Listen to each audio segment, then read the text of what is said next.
Hi two வணக்கம் மக்கள்ஸ். நீங்கள் பார்ப்பது உக்காசா ஸ்வெல்னா உங்கள் உக்காசா.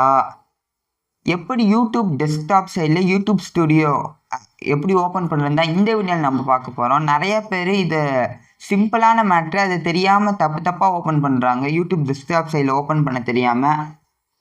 இது ரொம்ப சிம்பிளாகவே ஓப்பன் பண்ணிடலாம். நீங்கள் இதுக்காக நம்ம கஷ்டமே பட தேவையில்ல, ஒரு ஈஸியாக க்ரோமில் ஓப்பன் பண்ணிடலாம். அதுதான் இந்த வீடியோவில் எப்படி ஓப்பன் பண்ணுறதுன்னு உங்களுக்கு நான் ஈஸியான டிப்ஸில் உங்களுக்கு நான் சொல்கிறேன்.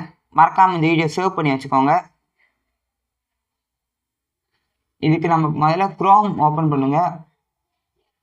க்ரோமில் வந்து சர்ச் பண்ணணும். இதில் வந்து க்ரோமில் வந்து வைடி ஸ்டுடியோன்னு சர்ச் பண்ணுங்கள். வைடி ஸ்டுடியோன்னு சர்ச் பண்ணிங்கன்னா உங்களுக்கு இந்த இடத்துல தான் நிறைய பேர் தப்பு பண்ணுறதுன்னா, இப்போ வைடி ஸ்டுடியோ இது வந்துடுச்சு அவங்களுக்கு.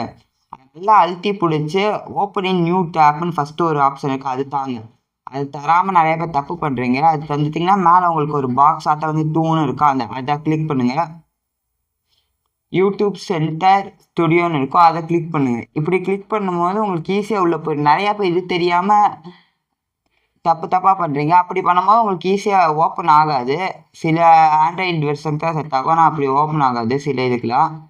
பாருங்கள், அவ்வளோதான். இப்போ நான் சிம்பிளாக போனால் உங்களுக்கு ஓப்பன் ஆயிடுச்சு. இப்போ வைடி ஸ்டுடியோ ஈஸியாக நம்ம ஓப்பன் பண்ணிடலாம். இது தெரியாமல் நிறைய பேர் கஷ்டப்படுறீங்க. இது ரொம்ப சிம்பிள் தான். இப்போ நான் பண்ணுற ஸ்டெப்பு அப்படியே பண்ணுங்கள், ஒரே நிமிஷத்தில் நீங்கள் ஓப்பன் ஆகிடலாம். இது கூட தெரியாமல் யூடியூப் சேனல் வீடியோ போட்டுக்கிட்டு இருக்க உங்கள் ஃப்ரெண்டுக்கு இந்த வீடியோ மறக்காமல் ஷேர் பண்ணி விட்டுருங்க. அவ்வளோதான் ஃப்ரெண்ட்ஸ், இந்த வீடியோ பிடிச்சிருந்தா மறக்காமல் லைக் பண்ணுங்கள், ஷேர் பண்ணுங்கள், நம்ம சேனல் சப்ஸ்கிரைப் பண்ணி வச்சுக்கோங்க. அடுத்த ஒரு இன்ட்ரெஸ்டிங்கான நல்ல வீடியோவில் சந்திக்கிறேன். நன்றி, வணக்கம்.